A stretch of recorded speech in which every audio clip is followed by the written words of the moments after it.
quem tiver a sensibilidade de ver, fará um percurso sentimental e profundo nas entranhas da sua piauiensidade.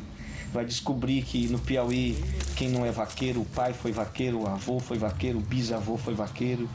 Vai ver que há uma cadência no aboio que se identifica com a forma como o dobal constrói o aboio.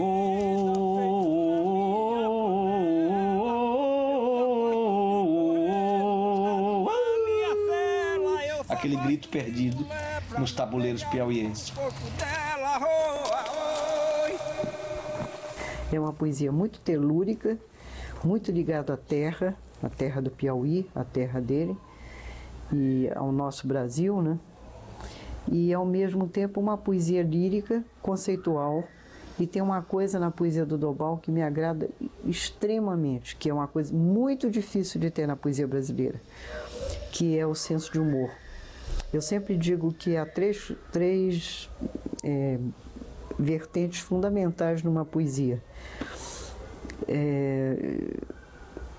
O senso de poesia que ele tem como poeta, o senso de humor que ele tem, porque ele tem isso um humor um pouco ácido, mas de qualquer maneira um senso de humor muito ferino, mas muito presente na poesia dele, e o senso erótico, que o Dobal não tem tanto. Acho que o Dobal é uma pessoa mais cerebrina, mais cerebral.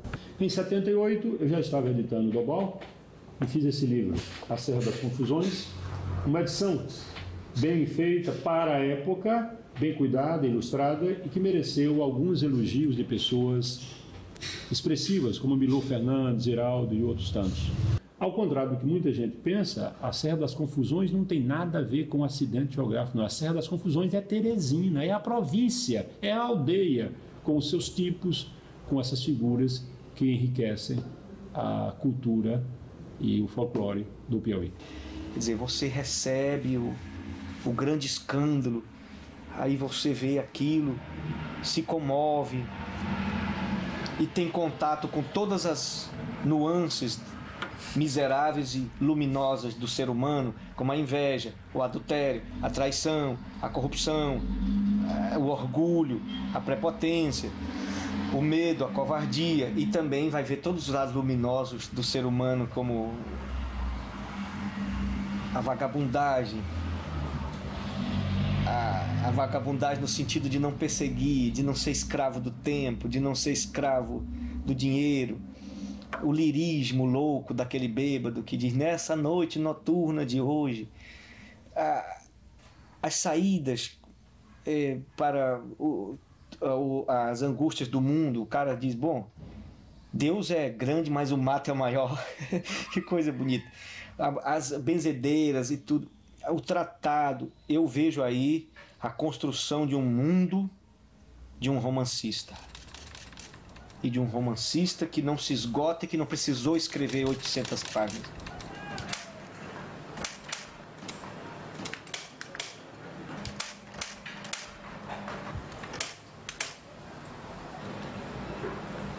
Como o senhor escreve, poeta? De que maneira, qual método, qual a disciplina? Não existe propriamente a disciplina. Existem anotações. Eu tenho anotações quando eu considero importante para mim. Às vezes uma palavra nova,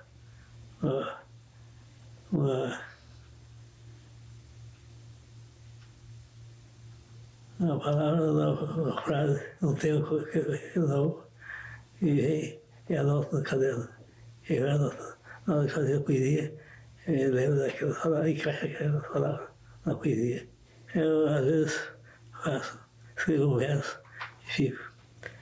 E deixo de lado, não penso mais nele, até que um dia ele vem de novo ao pensamento, e aí eu encaixo na poesia. A poesia de Dobal já nasceu adulta, com o tempo consequente, e se reafirma com a província deserta, o dia sem presságios, signos e siglas, efêmera. essa poesia de Dobal é uma poesia simples, como ele, atual, como ele, moderna, como ele. Então, nos livros que a gente acabou de citar, nós encontramos um mundo que não é só o mundo de outros, mas é um mundo do próprio Dobal.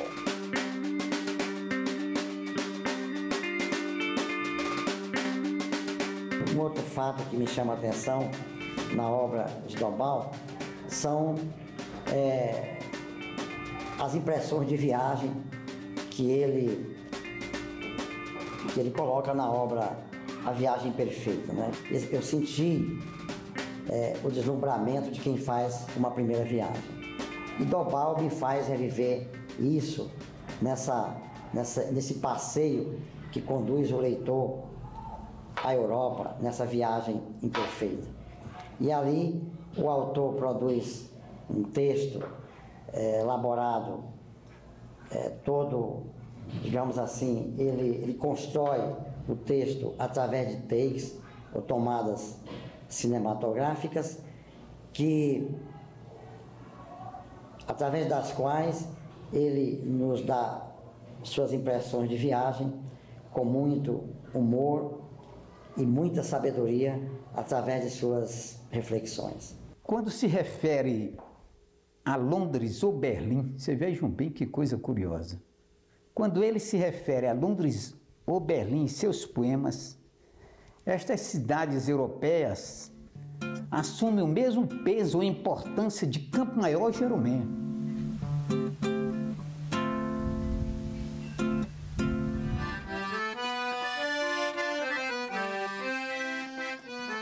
Eu diria que a aridez do Dobal é uma aridez com cacimbas e reflete a personalidade dele.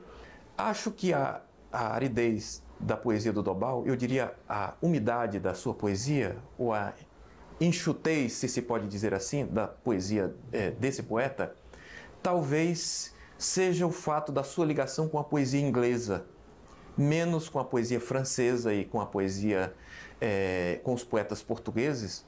Ele é um poeta mais inglês na sua frieza.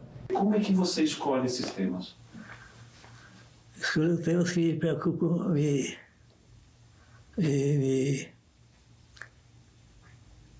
fazem pensar. O Latador. Eu fiquei impressionado porque o Piauí é o único estado do Brasil que não tem mais índio. Todos os outros estados têm índio. São Paulo tem índio. Minas Gerais tem índio. Pernambuco tem índio. Mas o Piauí não tem nem. Foi o homem que matou todos os índios. Então eu fiquei impressionado com aquele poema. Esse famigerado João do Rei Castelo Branco, que ele chama de El Matador, extinguiu um aldeamento completo de índios. Matou todos, passou todos a fio de espada.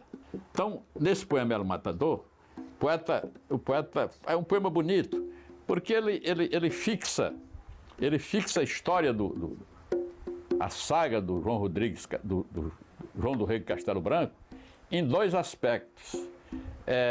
Ele transcreve a linguagem, a língua dos cronistas do tempo a respeito do feito histórico e, em seguida, faz o poema. As coisas sobre Brasília são poemas tristes. Brasília foi muito ruim para mim, não porque era na cidade, mas ficar em questões pessoais. Aí fizeram o que era. Eu essa cidade, meu casamento. Ai, caçula. Isso, desconhecido. Falei a casa da doença. Eu peguei fui na Alemanha, voltei doente. Então, acho que começou em Brasília. Brasília, sim, foi sinais. Vários. Aí, enrijecimento. Meu Deus. Mas eu estou ficando rígido. Sobre o vão das coisas, trabalho acaso, trabalha flor. Sobre o voo que sua sombra sempre é. A poesia é uma senhora muito voluntariosa, muito exigente, e ela exige que as pessoas deem tudo para ela. Você tem que dar a alma, o teu sangue, suor e lágrimas, e ela ainda acha pouco. E ela te morde o pé e você dá tudo para ela e ela ainda fica rindo de você. Quero mais, quero mais. Ou você dá tudo, ou você não vai ter o retorno. Isso não se chama política literária, isso se chama paixão, porque ou você se entrega totalmente, ou você não vai ter depois o retorno que você quer. Se você tinha consciência da excelência da poesia que produziu, por que não investiu mais em sua carreira literária? Eu precisava viver.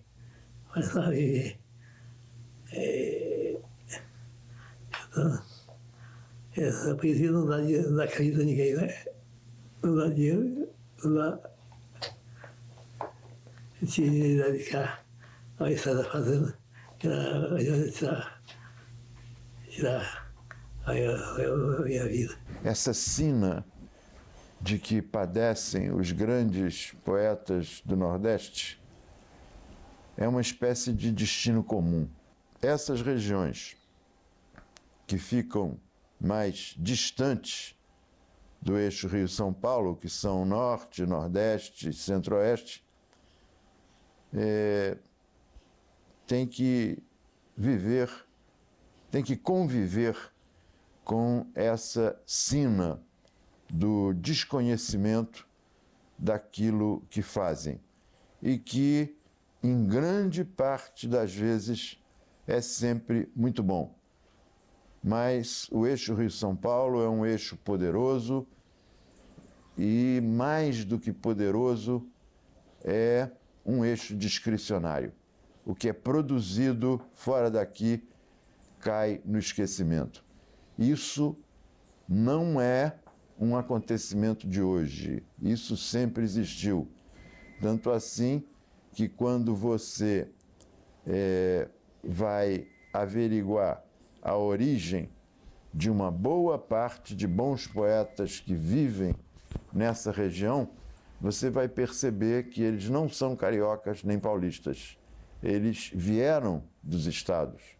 A começar por Carlos Drummond de Andrade, a começar por Manuel Bandeira, por Murilo Mendes, por Jorge de Lima, nenhum deles carioca.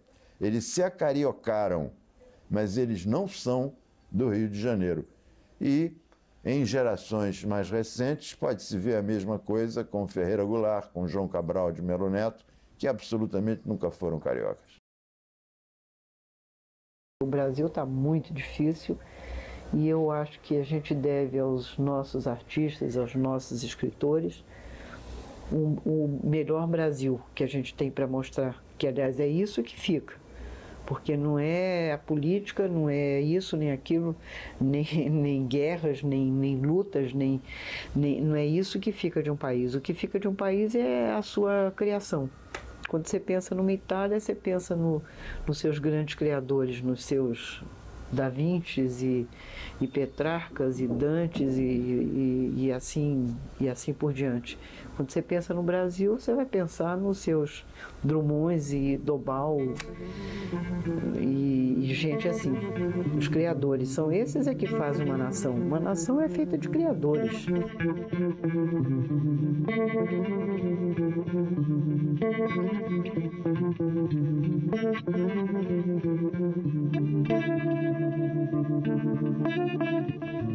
A experiência eu tenho, às vezes as pessoas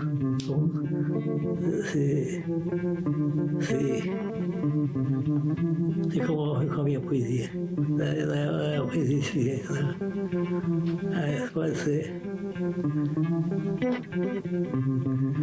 ser muito decidido e gostado por muitas pessoas sim. Na verdade, que a minha poesia está ao alcance do povo. Eu não escrevo inutilmente. Aí a escrita tem seu valor.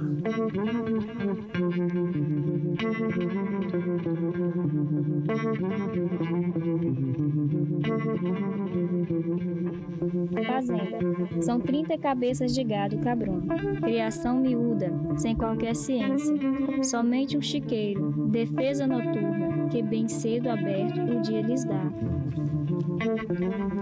Rústicas a vida, de qualquer maneira, sabem extrair, mas vem da morte sua serventia. A viagem, o e a carne para o claro, claro, mais do que amanhã. O grito dos amigos. Com o meio-dia. No céu tão depressa. Como se o meio-dia eternizasse a luz e o leve sonhar das acácias e transformasse o mundo no silêncio e os caminhos das ervas recolher. Como se o meio-dia eternizado parasse no calor de todas as coisas e a paz da vida fosse restaurada pela sombra suave das mangueiras. Como se o meio-dia suspendesse o curso do destino e revelasse o mistério de tudo no seu o amor distraído sempre entre a manhã e a tarde, o meio-dia. Seus cavalos de campo rompem na paz, de quem só o ônibus espera. E árdego e breve cavalheiro, amante, entristece a tarde. Quantas vezes ao longo desta fila os seus olhos incertos repetirá o amor? E o amante, em quantas tardes saberá de novo captar-lhe os cestos? O herói, Pedro Caboclo, matador de onça, não era caçador, era cortador de o tempo imóvel. O calor de seu canto vai parando à tarde. Um pássaro canta ao campo e à tarde chama do verão. Seu canto vai levando. Fica parado dividindo a várzea. O marinheiro riu, a várzea morta. O rio sem passar e o pássaro que o sono do verão leva no canto. E o tempo de lazer, o tempo de jazer, antes da morte mais profunda. A sombra do campo claro, a sombra do silêncio. Nasce do canto e do calor e dura para na terra pobre o mata pasto, para no campo o coração da tarde.